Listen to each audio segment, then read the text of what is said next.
Bismillahirrahmanirrahim. Assalamualaikum warahmatullahi wabarakatuh.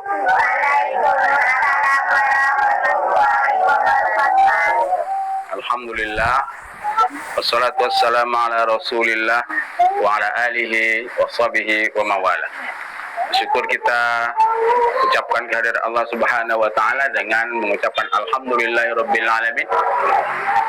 Karena Allah Subhanahu wa taala dengan karunia dan nikmatnya telah mengizinkan kita bertemu kembali dalam majelis ilmu, yaitu BBO, belajar bersama orang tua. Semoga pertemuan ini menjadi keberkahan bagi kita bersama, karena belajar itu adalah suatu kedisiplinan, suatu karakter untuk orang-orang yang maju. Orang-orang pembelajar adalah orang yang di depan, orang-orang yang memimpin. Sedangkan orang-orang yang stagnan, tidak belajar, jauh dari ilmu, posisinya akan selalu berada di belakang dan ketinggalan. Selamat untuk anak-anak abah semua dan bunda-bunda yang siap untuk belajar setiap pekannya, meluangkan waktunya untuk belajar bersama tentang membaca Al-Quran dan kehidupan kita, insyaallah. Salam dan salam untuk Nabi kita Muhammad sallallahu alaihi wasallam. Allahumma sholli ala Muhammad wa ala ali Muhammad. Seperti biasa, sebelum kita memasuki materi, kita sedikit minta tausiah kepada ustazah kita bagaimana pentingnya adab dalam menuntut ilmu, karena adab itu adalah kunci untuk mendapatkan ilmu itu sendiri. Pada Ustazah Zainab kami persilakan.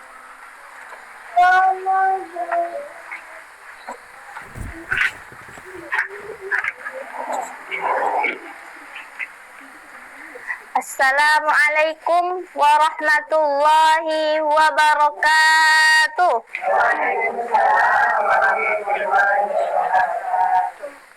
Alhamdulillahi rabbil alamin, wassalatu wassalamu ala asyrafil anbiya'i wal mursalin wa ala alihi wa sahbihi rasulillahi ajma'in. Baiklah bunda-bunda, kita lanjutkan materi pembahasan kita tentang pengagungan terhadap ilmu. Salah satu pengagungan terhadap ilmu yang ke-16 adalah menghormati majelis ilmu dan kitab. Hendaknya seorang penuntut ilmu beradab di dalam majelis ilmu. Yang pertama adalah menghormati seorang guru. Apabila seorang guru menjelaskan, memberikan ilmu, maka sebagai seorang penuntut ilmu mendengarkan dengan sungguh-sungguh, melihat dengan tertib, dan tidak berbicara dengan orang yang berada di sampingnya. Kemudian apabila dia bersin, maka berusaha untuk merendahkan suaranya. Kemudian apabila dia menguap, maka berusaha untuk meredamnya. Kemudian menghormati kitab. Sebagai seorang penuntut ilmu, wajib untuk menghormati kitab. Kenapa? Karena apabila dia menghormati kitab, berarti dia mengagungkan ilmu. Bagaimana cara menghormati kitab, memuliakan kitab? Yaitu, yang pertama, tidak meletakkannya di lantai. Kemudian apabila seseorang murid membacakan kitab kepada gurunya, maka hendaklah dia mengangkat kitab tersebut dan tidak meletakkannya di kaki. Baiklah bunda-bunda, itu saja penjelasan untuk hari ini. Semoga kita dapat berkumpul kembali minggu yang akan datang. Afwan minkum, wabillahi taufiq wal hidayah. Assalamualaikum warahmatullahi wabarakatuh.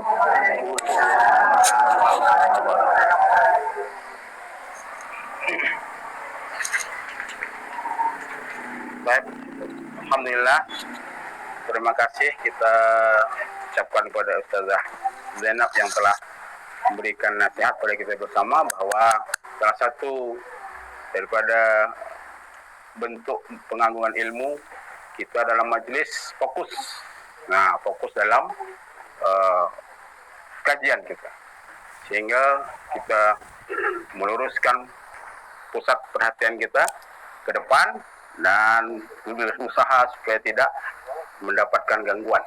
Karena sahabat radhiyallahu anhum telah mencontohkan bahwa apabila para sahabat dalam suatu kajian ilmu mereka seolah-olah seperti tonggak, seperti pohon kayu, sampai-sampai burung pun bisa membuat sarang di atas kepalanya.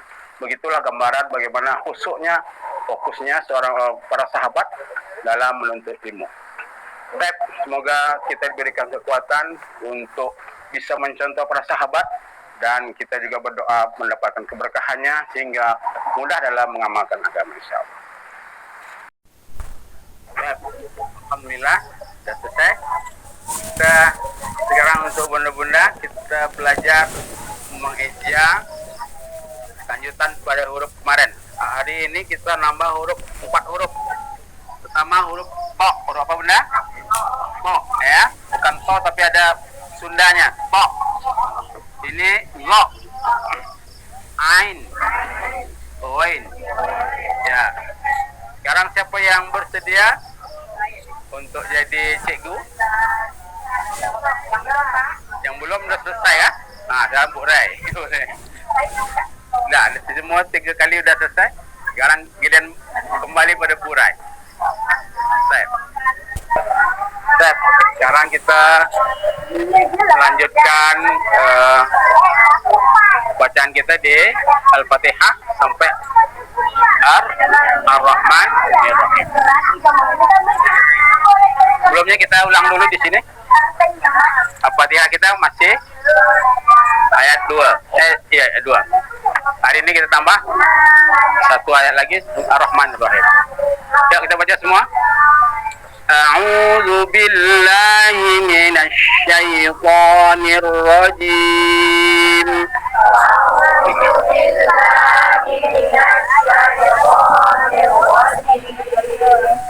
Bismillahirrahmanirrahim.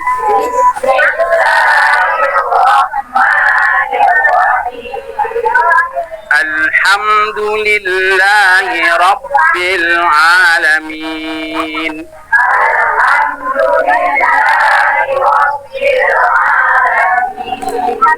Sampai alamin ya. Sampai alamin ya. Hari ini kita nambah Ar-Rahman baik. Sebelumnya kita cek dulu dari belakang. Anak 1, 2, 3. Sekarang kita masuk ke huruf Ar-Rahman Ar-Rahim. Kita tajwidnya dulu. Ro tebal, ma 2, ro tebal, i 2. Kalau berhenti 1. Nah, ada ya. Ya, kita coba mode slow. Wah. Pelan ya. Ar-Rahmanir-Rahim.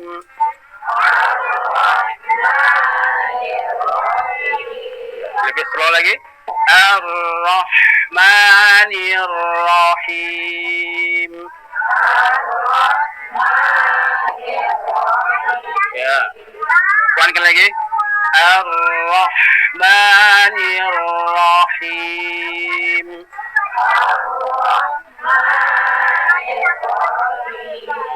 Kita ulang dari Alhamdulillah. Alhamdulillahi Rabbil Alamin.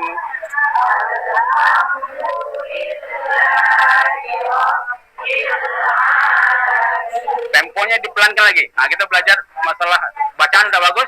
Sekarang kecepatannya kita pelankan lagi. Nah, Alhamdulillahi Rabbil Alamin.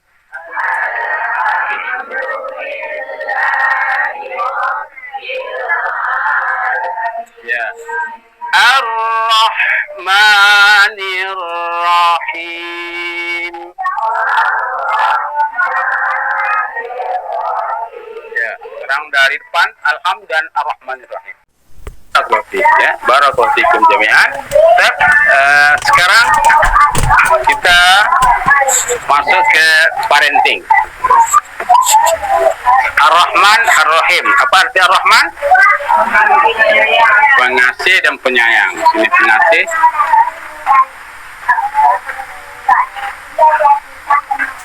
ini penyayang. Penyayang. Mana?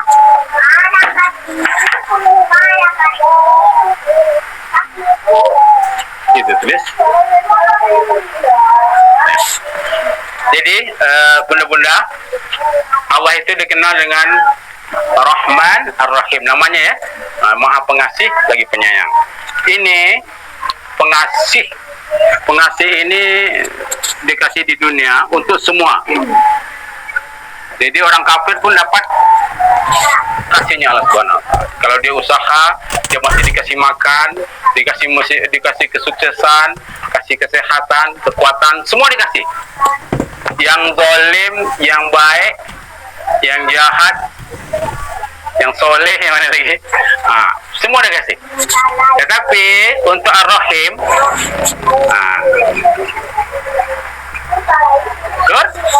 surga. Hanya ini di surga untuk orang-orang yang beriman. Ini iman. Ar-Rahim ini Allah kasih hanya orang beriman saja di surga yang Allah. Makanya kita kalau ditanya kita masuk surga itu akibat dari amalan kita atau rahimnya Allah Subhanahu wa taala. Rahimnya Allah Subhanahu wa taala. Dahulu dikisahkan ada, bukan zaman Nabi tapi umat sebelumnya, dikisahkan dia disuruh malaikat untuk masuk surga. Tapi dia bahasanya ngeyel. Ya. Ini apa bahasa ini? Merenyeh. Ya. Jadi katanya, masa saya masuk surga tanpa timbang-timbang? Saya capek beramal, saya sujud lama di gua. Maka ini dilapor sama Allah. Kemudian kata Allah, ayo silakan timbang amalannya. Maka ahli ibadah tadi, tapi bukan zaman Nabi Musa. Ditimbang amalannya. Maka amalan yang dilakukan hamba ahli ibadah tadi yang dia sujud sampai hitam keningnya, kemudian batu sampai cekung, untuk mengimbangi satu nikmat Allah saja mata dia, maka tak cukup.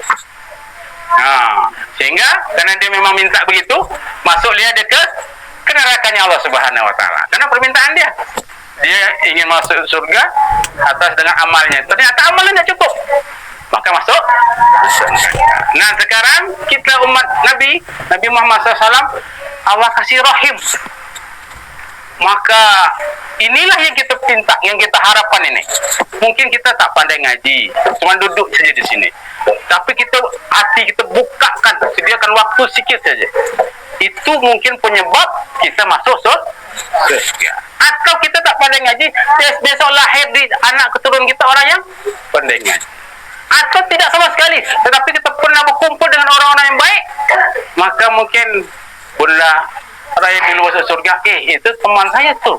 Ya Allah, kami ingin berkumpul lagi seperti keadaan di dunia, maka dimasukkan surga. Itu yang rahimnya Allah Subhanahu wa taala. Ini kisah Rahman dan Rahim, sifat Rahman dan Rahimnya Allah Subhanahu wa taala. Rahman untuk semua di dunia.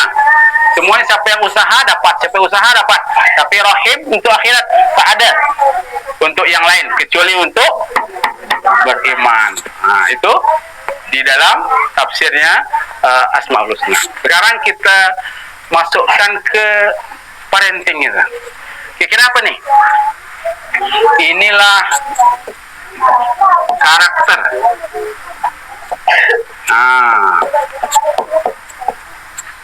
Parenting kita. Fondasi awal kita buat rumah tangga itu kasih sayang. Kenapa bilang kasih sayang? Karena waktu kita bersanding datang orang doakan, selamat ya, semoga sakinah, mawadah, warahmah. Gitu ya. Tahu artinya sakinah, mawadah, warahmah? Bunda? Sakinah kita kasih sini. Sakinah apa tadi? Tenang. Tenang, ketenangan. Semoga damai, tenang ya. Kemudian mawadah. Mawadah apa artinya? Kasih sayang, cinta kasih ya. Kasih. Kemudian rahmah. Rahmah ini rahmah, kebaikan. kebaikan yang banyak. Baik. Jadi inilah karakter kita sebenarnya bangun rumah tangga. Kita itu agar mendapatkan sakinah, mawadah, warahmah. Ada apa doa yang sering datang ke pengantin? Pernah doakan pengantinnya nak? Dengan bahasa Arab. Barakallahu lakuma wa baraka alaika kuma wa jama'a baina kuma fi khair. Ada nak doa gitu? Belum ya? Belum.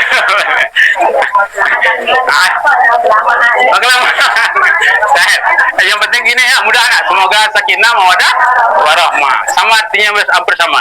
Tadi artinya semoga Allah memberkahi kalian berdua, Allah kumpulkan kalian berdua dalam keadaan kebaikan. Sama. Baik. Sekarang kita waktu kita sedikit nih. Ini ada permintaan boleh sedikit. Ini dalam rumah tangga kita fokuskan di sini. Kita contoh saja model ini. Untuk di rumah tangga, bunda-bunda pakai penyayang. Sedangkan untuk di lingkungan, di luar, pengasih. Apa maksudnya? Kalau di rumah tangga terjadi sesuatu yang tak cocok mungkin, maafkan. Ya kan? Mungkin anak merenya gitu ya, tak senang di hati kita, tak cocok dengan permintaan kita, maka kita pakai seperti sifat-sifat Allah, maafkan. Kalau tidak, maka biram, apa nama bahasa ini? badan anak gitu. Nah, kena nih, nak sebat. Nah, tak tahan kan? Biram lebam. Kalau kita tadi ini, tetapi kalau di lingkungan ini pengasih sih, kita sama saja di luar. Tapi kalau di dalam kita pakai penyayang. Suami kita mungkin balik lambat, kita malamnya entah kemana begadang kan, lambat balik. Kita nak tidur tak bisa. Kadang kita terbangun susah tidur. Jadi gangguan bagi kita nih. Jadi pakai yang ini, pakai penyayang, dimaafkan. Kena dunia sebentar bu, tak lama ya. Walaupun kita hidup 100 tahun tak lama. Kenapa tak lama? Ada batasnya. Kehidupan sebenarnya itu adalah di akhirat abadi. Yang itu ya. Bagi orang beriman, dunia ini sebentar. Walaupun dikasih 100 tahun, 200 tahun. Kenapa? Karena terbatas. Ya? Dipaham ya? Kadang-kadang ibu itu tak mau pakai ini. Yang maunya suaminya pakai ini. Kalau bundanya salah, dimaafkan. Harusnya dua-duanya pakai ini ya. Jadi ini di luar, maksudnya di luar rumah tangga, sama tetangga, sama teman, di luar sini. Maka kita penyayang saja, pengasih. Ya, sebagaimana layaknya kita sebagai orang Muslim. Ya. Tetapi kalau di dalam ini jangan sampai melimpah, karena kalau kita marah berarti di dalam tuh penuh, melimpah dia, meluap. Karena umpama gini, contohnya kan, saya punya spidol. Seandainya saya mau kasih orang, apa yang saya bisa kasih? Ya spidol, ya kan? Kalau saya punya duit, kalau mau kasih orang pasti kasih duit. Kalau mungkin punya beras, kasih beras. Mungkin saya punya beras kasih kopi? Tak mungkin. Jadi orang-orang yang marah tuh di kelebihan itu, maka dikasihnya itu. Gitu ya. Jadi kalau bunda-bunda ingat, saya ini melimpah nih, boleh limpahkan tapi jangan di situ. Palingkan ke belakang atau di malam hari. Sama Allah, ya Allah, saya marah nih dengan teman saya ini, yang teman tidur sini. Tapi gimana ya Allah, saya ingin mendapat pahala, ingin masuk surga. Tolong kuatkan. Minta maaf, itu PR nanti ya. Itu sama bunda. PR-nya sama bunda. Maaf ya. Jadi ini kajian kita, karakter atau fondasi rumah tangga kita itu kita bangun dengan kasih sayang, tidak yang lain. Kemudian semangatnya kita bangun dengan apa kemarin? Ya, ingat tak? Bersyukur. Nah, ini energinya. Jadi kita membangun kasih sayang dengan bersyukur. Alhamdulillah saya punya suami walaupun kecil gitu kan. Orang Jambang besar tinggi gitu kan.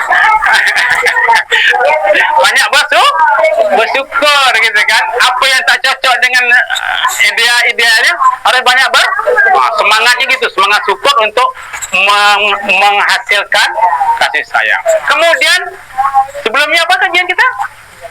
Kita mulai niat dengan Bismillah, kupinangka dengan Bismillah. Jadi kita niat itu karena Allah. Saya ini bangun rumah tangga ini bukan karena siapa-siapa. Ini perintah Allah, sunnahnya Rasulullah. Kalau tak nikah saya tak dianggap sebagai umat Nabi. Kalau tak anggap umat Nabi, kemana begini nanti nih di akhirat? Masuk surga atau masuk neraka? Masuk neraka. Karena orang tak percaya Nabi, berarti bukan Islam kan? Nah, maka dia tak ketemu di surga. Gimana? Yang tahu dia tuh siapa? Kalau dia betul-betul tak jodoh ada nih. Seperti kalau bahasa apa penyakitnya apa? Kalau di sana pelalau apa namanya? Dia enggak, orang tidak. Orang enggak, dia tidak. Mungkin dia penyakit bisa dimaafkan. Allah maafkan. Allah yang tahu. Tapi kalau dia memang tak mau, mungkin patah hati, pernah disakiti, atau gitu ya, maka dia tak ngakui sunnah Nabi. Diceritakan kisah Harun Ar-Rasyid itu Khalifah Harun Ar-Rasyid, kenal ya nama Khalifah Harun Ar-Rasyid itu masa-masa Islam jaya. Dia punya anak perempuan. Kata istrinya Harun Ar-Rasyid sama anaknya, hai anakku, seandainya ini bukan perintah Allah dan sunnah Rasul, maka kau tak perlu menikah. Kenapa tidak? Karena menikah itu bukan sunnah, susah.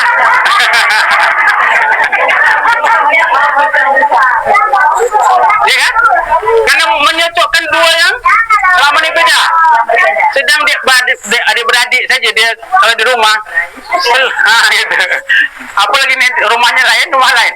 Apalagi kampung lain.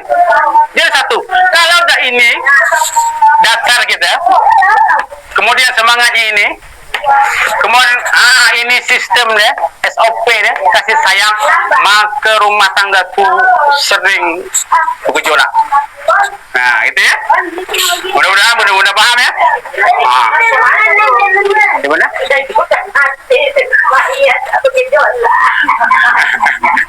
Mudah-mudahan harus sering datang sini. Mudah-mudahan kan tak ada belah.